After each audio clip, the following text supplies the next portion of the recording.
तो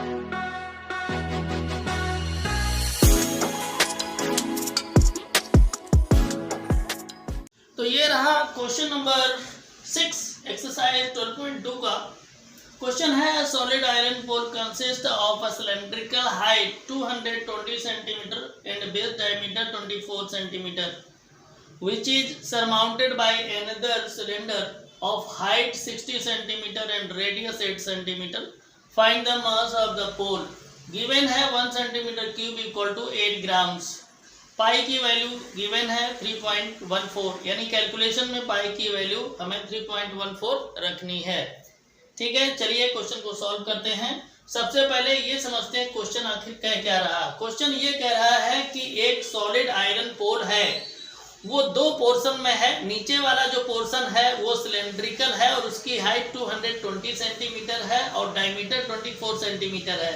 उसके ऊपर एक और सिलेंड्रिकल पोर्शन है उसका, जिसकी हाइट 60 सेंटीमीटर है और रेडियस 8 सेंटीमीटर है। कहा गया है कि पूरे पोल का मास कितना होगा, पूरे पोल का मास कितना होगा। तो सबसे पहले हम लोग बना लेते हैं फिगर।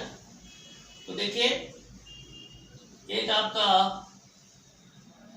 ये रहा सिलेंडर, सिलेंड्रिकल पार्ट है नीचे वाला, है ना। इसकी हाइट दे रखी है, मान लो इसकी H1 मान लो हाइट, तो ये हो जाएगा 220 सेंटीमीटर। ठीक है, और इसका जो डायमीटर है, डायमीटर दे रखा है 24 सेंटीमीटर। तो इसका रेडियस क्या होगा, मान लो इसका R1 रेडियस है, क्या मान लेंगे R1 रेडियस, तो इसका हाफ हो जाएगा 24 का हाफ कितना हो जाएगा 12, तो 12 सेंटीमीटर हो गया। क्लियर। अब देखेंगे ऊपर वाला जो सिलेंडर है उसके लिए सिलेंड्रिकल पार्ट जो है इसको देख लेते हैं। तो ये कुछ इस तरह का होगा। ठीक है, अब इसकी जो हाइट है वो 60 यानी H2 मान लो इसकी हाइट, तो 60 सेंटीमीटर है। और जो इसकी रेडियस है R2 मान लीजिए, तो रेडियस आपकी है 8 सेंटीमीटर। कितनी है 8 सेंटीमीटर। ध्यान से देख लीजिए फिगर को। फिगर अगर समझ में आ जाएगा, क्वेश्चन समझ में आ जाएगा, तो फिर सॉल्व करने में कुछ नहीं है। अब कहा है इस पूरे पोल का क्या निकालना है, मास निकालना है। तो मास निकालने से पहले ध्यान रखिएगा, मास कैसे निकलेगा ये दिमाग में नहीं रखना है। सबसे पहले ये सोचना है कि हम इसका पूरा वॉल्यूम निकाल लें। देखिए यहाँ पर, यहाँ से आपको समझना चाहिए, दिया है 1 centimetre cube equal to 8 grams. Centimetre cube का मतलब वॉल्यूम, ठीक है ना। तो 1 सेंटीमीटर क्यूब वॉल्यूम जो है वो 1 सेंटीमीटर क्यूब वॉल्यूम जो है वो 8 ग्राम के इक्वल है, ये गिवन है आपका। तो सबसे पहले इस पोल का क्या निकालेंगे, वॉल्यूम। तो वॉल्यूम कैसे निकलेगा, दोनों ही सिलेंडर के वॉल्यूम को अगर ऐड कर देंगे तो पोल का वॉल्यूम आ जाएगा। ठीक है, तो यहाँ सबसे पहले नोट करेंगे जो गिवन है, H1 कितना दिया है 220 सेंटीमीटर, R1 कितना है, R1 है 12 सेंटीमीटर और R2 8 सेंटीमीटर और H2 60 सेंटीमीटर। ये आपका गिवन है, हमने इसमें फिगर में लिखा भी है और यहाँ भी नोट कर दिया है। तो लिखेंगे वॉल्यूम ऑफ पोल। ठीक है, तो क्या हो जाएगा, नीचे वाला जो है उसका वॉल्यूम क्या हो जाएगा पाई R1 स्क्वायर H1, और जो ऊपर वाला है वो क्या हो जाएगा पाई R2 स्क्वायर H2। ठीक है, पाई कॉमन ले लीजिए।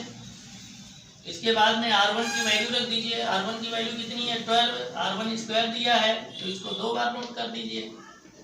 और H1 है 220, तो H1 की जगह 220 लिख दीजिए। ठीक, अब यहाँ से ये पाई तो बाहर निकल गई, इसकी कोई बात ही नहीं है। अब बचा R2 स्क्वायर H2, तो R2 कितना है 8, तो R2 स्क्वायर है इसलिए 2 बार नोट कर दो इसको। और H2 कितना है 60 है, 60 लिख दो। क्लियर बात समझ में आ रही है, बहुत अच्छे से देखें। अब देखिए अगर हम मल्टीप्लाई कर देते हैं तो मल्टीप्लाई करेंगे 12 का 12 में, तो ये 144 हो जाएगा इंटू 220।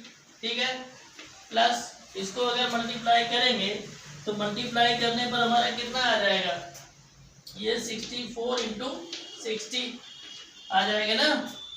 अब देखिए क्या हो जाएगा, पाई मल्टीप्लाई अगर 144 का 220 में हम कर देते हैं, ध्यान दें कितना आएगा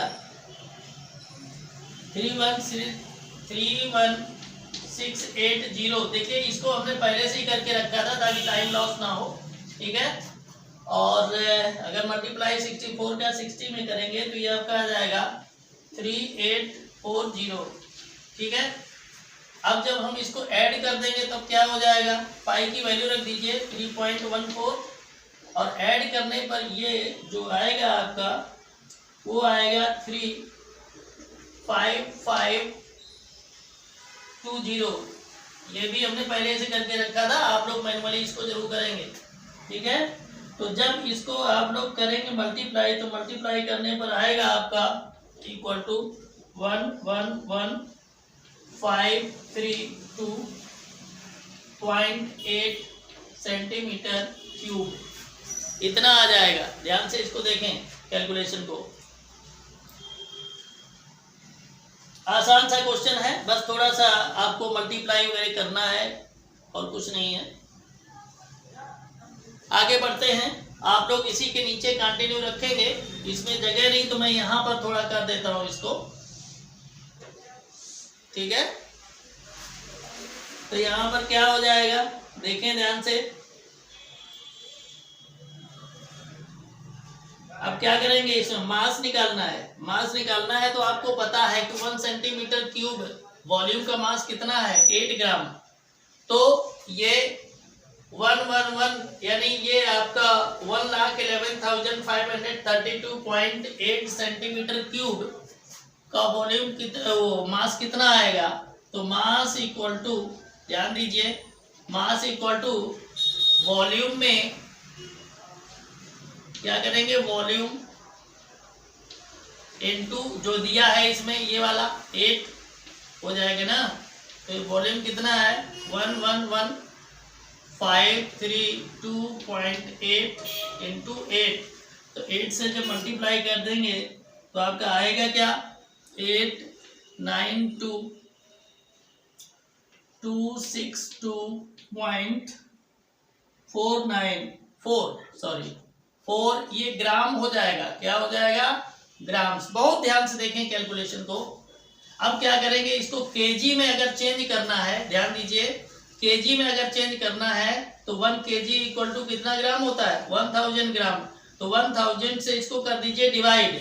तो 1000 से डिवाइड करने का मतलब क्या हो जाएगा, ये जो डेसिमल है ये आपका 3 डिजिट और इधर लेफ्ट साइड में आ जाएगा। 3 डिजिट ही क्यों आएगा, क्योंकि 1000 में 3 जीरो होते हैं, जितने जीरो होते हैं उतना ही ये लेफ्ट साइड में खिसक कर आ जाएगा। 1 2 3 यानी ये हो जाएगा 892.2624 केजी, ठीक है, ये आ जाएगा। और आपका यही है आंसर, आप लोग अपनी बुक में देख सकते हैं। और इस तरीके से कैलकुलेशन हो गया इसका। वीडियो अभी तक लाइक नहीं किए हैं तो कर दीजिए, अपने मित्रों को शेयर भी कर दीजिए। चैनल पर नए हैं तो Pandey's excellent tutorials YouTube channel को सब्सक्राइब कर लीजिए, बेल आइकन को दबा दीजिए, ऑल के ऑप्शन को भी प्रेस कर दीजिए ताकि जैसे ही वीडियो डालें तुरंत आपको मिले, आप उसका फ़ायदा ले सकें। अब हम लोग देखते हैं नेक्स्ट क्वेश्चन।